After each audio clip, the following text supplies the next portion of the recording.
دوستو بگ سوچوں میں خوش آمدید۔ آج ہم آپ کو ایسٹ چائنا سی لیے چلتے ہیں اور دو بڑی معاشی طاقتوں چین اور جاپان کے درمیان دہائیوں سے جاری ایک انتہائی پیچیدہ تنازع کا ذکر کرتے ہیں۔ دونوں ممالک کے درمیان وجہ تنازع انتہائی چھوٹے چھوٹے 8 جزائر کا ایک گروپ ہے۔ یہ جزائر مکمل طور پر غیر آباد ہیں، یہاں آبادی کا نام و نشان بھی نہیں۔ دونوں معاشی سپر پاورز پچھلی 5 دہائیوں سے ان پر اپنا حق ملکیت ثابت کرنے کی سر توڑ کوششیں کر رہی ہیں، بلکہ اب تو دونوں ممالک کی نیویز کے درمیان ان جزیروں کے آس پاس اکثر اوقات جھڑپیں بھی ہو جاتی ہیں۔ یہ جزیرے اتنے اہم کیوں ہیں اور اس وقت یہ کس کے کنٹرول میں ہیں؟ چین اور جاپان کے دعووں کے بارے میں سمندری حدود کا بین الاقوامی قانون کیا کہتا ہے؟ چین حالیہ چند دہائیوں سے انہیں حاصل کرنے کے لیے اتنا اگریسو کیوں ہو گیا ہے؟ اور ہمارے دوست امریکہ کا ان جزائر سے کیا تعلق ہے؟ اور مستقبل میں ہونے والی کسی بھی ممکنہ کنفلکٹ میں کیا امریکہ کسی فریق کا ساتھ دے گا؟ آئیے دوستو یہ سب جانتے ہیں۔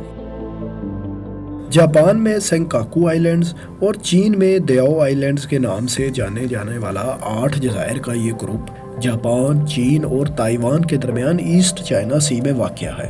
یہ جزیرے اتنے چھوٹے ہیں کہ ان میں سب سے بڑے جزیرے کا رقبہ بھی محض 4 مربع کلومیٹر کے لگ بھگ ہی ہے۔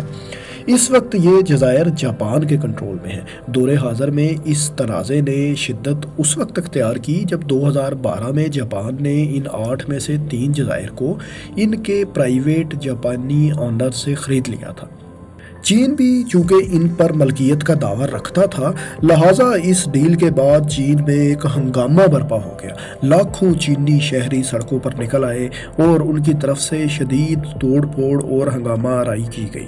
اس پر چین کی حکومت نے بھی شدید رد عمل دیا۔ اس واقعہ کے بعد چین نے ایسٹ چائنا سی میں پیپلز لبریشن آرمی نیوی کو زیادہ متحرک کر دیا، بلکہ چین نے 2013 میں ایسٹ چائنا سی کے اوپر ایئر ڈیفنس آئیڈینٹیفیکیشن زون بھی قائم کر دیا۔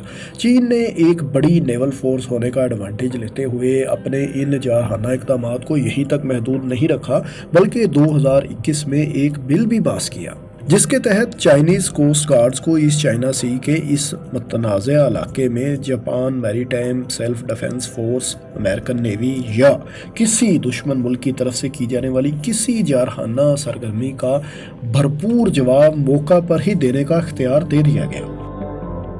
دوستو حالیہ پیش رفت کا احوال ہم نے آپ کو مختصراً بتایا، جس میں چین کا مزاج اب کافی جارحانہ ہو گیا ہے، لیکن اس مسئلے کا باقاعدہ آغاز 1960 کی دہائی میں ہوا تھا، جب 1968 میں یونائٹڈ نیشنز اکنامک کونسل کی طرف سے کیے گئے ایک سروے کے بعد یہاں تیل اور گیس کے بڑے ذخائر کی موجودگی کا پتہ چلا۔ ایک اندازے کے مطابق ایسٹ چائنا سی میں 200 ملین بیرل آئل جبکہ 1 سے 2 ٹریلین کیوبک فٹ گیس کے ذخائر موجود ہے۔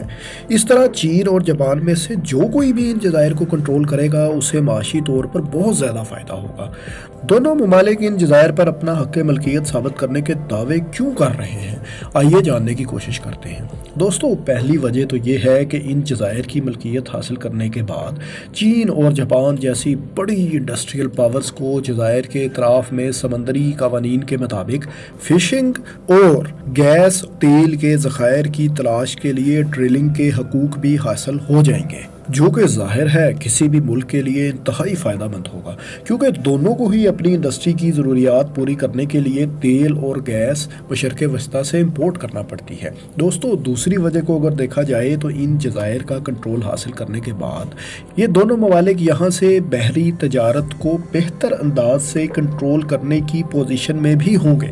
بالخصوص چین کی اگر بات کریں تو وہ یہاں بھی ساؤتھ چائنا سی کی طرح لینڈ ریکلمنیشن کے ذریعے مصنوعی جزائر بھی بنا سکے گا، جہاں وہ اپنی ملٹری بیسز قائم کر کے امریکہ پر بھی نظر رکھ سکتا ہے، کیونکہ جاپان میں اس وقت تقریباً 50,000 کے لگ بھگ امریکی فوجی موجود ہیں۔ تو چین یہاں ملٹری یا نیوی بیسز قائم کرنے کے بعد مستقبل میں امریکہ کی طرف سے کسی بھی ممکنہ دراندازی کا جواب دینے کے لیے بہتر پوزیشن میں ہوگا۔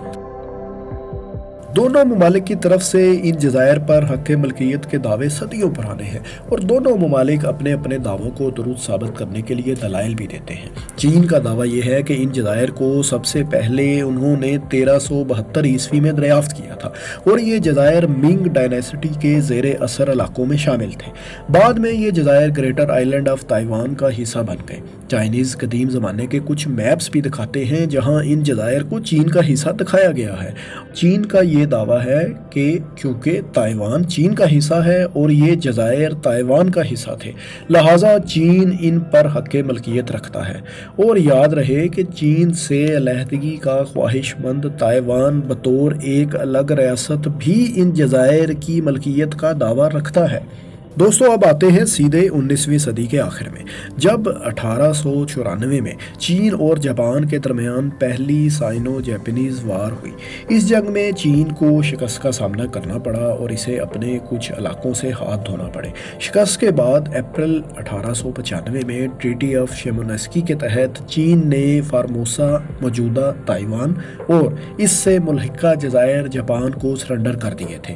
یہاں چین کا موقف ہے کہ وہ ان جزائر کو تائیوان کا حصہ مانتا تھا اور قدیم نقشوں میں بھی اس بات کی واضح نشاندہی موجود ہے، لہٰذا جاپان کو دیے گئے ملحقہ جزائر میں یہ متنازعہ جزائر بھی شامل تھے۔ اور 1945 میں جنگ عظیم دوم میں شکست کے بعد جاپان نے تائیوان چین کے حوالے واپس کیا تو یہ جزیرے خود بخود چین کو واپس مل گئے اور چین کا حصہ بن گئے۔ لیکن دوستو جاپان کا موقف چین سے بالکل مختلف ہے۔ جاپان کا دعویٰ ہے کہ پہلی سائنو جیپنیز وار میں شکست کے بعد تائیوان اور اس سے ملحقہ جزائر کا جاپان کے کنٹرول میں آنا اور پھر جنگ عظیم دوم میں شکست کے بعد تائیوان اور اس سے ملحقہ جزائر کا واپس چین کے کنٹرول میں چلے جانا قطعی طور پر دو مختلف واقعات ہیں۔ ان دونوں واقعات کا متنازع سینکاکو آئی لینڈ سے کوئی تعلق ہی نہیں۔ جاپان دلیل دیتا ہے کہ اس نے سینکاکو آئی لینڈز 1885 میں دریافت کر لیے تھے۔ اس کے بعد انہوں نے یہاں کسی چائنیز آبادکاری کے کوئی شواہد نہیں دیکھے تھے، یعنی یہ جزیرے اس وقت بالکل خالی تھے اور وہ انہیں کلیم کر سکتا تھا۔ اس لیے جاپان نے انہیں جنوری 1895 میں یعنی ٹریٹی آف شیمونوسکی سے 3 ماہ قبل ہی جزیروں کے ایک بڑے سسٹم اوکیناوا پریفیکچر کا حصہ بنا لیا تھا۔ اس کے بعد جاپان کے چند ایک شہریوں نے یہاں عارضی سیٹلمنٹس بھی بنائی تھی جو بعد میں ختم ہو گئی تھی۔ جاپان کا یہ بھی ماننا ہے کہ جنگ عظیم دوم میں شکست کے بعد جاپان نے سرنڈر کیا اور اوکیناوا پریفیکچر کا کنٹرول جب امریکہ نے سنبھالا تو یہ جزائر بھی تب امریکہ کے کنٹرول میں چلے گئے تھے۔ 1971 تک یہ جزائر امریکہ کے کنٹرول میں رہے اور واپس ایک معاہدے کے تحت جاپان کے حوالے کر دیے گئے۔ جاپان کا اعتراض یہاں یہ ہے کہ جب جاپان نے اوکیناوا پریفیکچر امریکہ کے حوالے کیے تو اس پر چین نے اعتراض تب کیوں نہیں کیا؟ جاپان کے اس اعتراض کا جواب چائنا یہ دیتا ہے کہ چونکہ اس وقت سول وار اور دوسرے معاملات میں الجھے ہونے کی وجہ سے چائنیز اسٹیٹ اس ایشو پر توجہ نہیں دے پائی۔ چین کا دعویٰ یہ بھی ہے کہ 1971 میں اپنے اندرونی مسائل سے کسی حد تک چھٹکارا پانے کے بعد انہوں نے جاپان کے ان جزائر کو امریکہ کے حوالے کرنے پر اعتراض اٹھایا تھا۔ جاپان ان جزائر پر اپنی ملکیت ثابت کرنے کے لیے ایک دلیل یہ دیتا ہے کہ چین میں 1960 کی دہائی میں شائع ہونے والے نقشہ جات میں سینکاکو آئی لینڈز کو جاپان کا حصہ دکھایا گیا ہے، بلکہ چائنا کے سرکاری اخبار نے انہیں ان کے جاپانی نام سینکاکو ہی لکھا ہے۔ لیکن دوستو اس کے جواب میں چین بھی ایسے ہی 18ویں صدی کے ایک جاپنیز میپ کا حوالہ دیتا ہے جس میں ان تمام جزائر کو چین کا حصہ دکھایا گیا ہے۔ چین ان جزائر پر سمندری قانون UNCLOS کے مطابق بھی اپنی ملکیت ثابت کرتا ہے۔ دوستو اس قانون کے مطابق کسی بھی ملک کی ساحلی پٹی سے لے کر 200 ناٹیکل میل تک کا سمندری علاقہ اس ملک کی سمندری حدود میں آتا ہے۔ وہ یہاں فشنگ اور ڈرلنگ وغیرہ کر سکتا ہے۔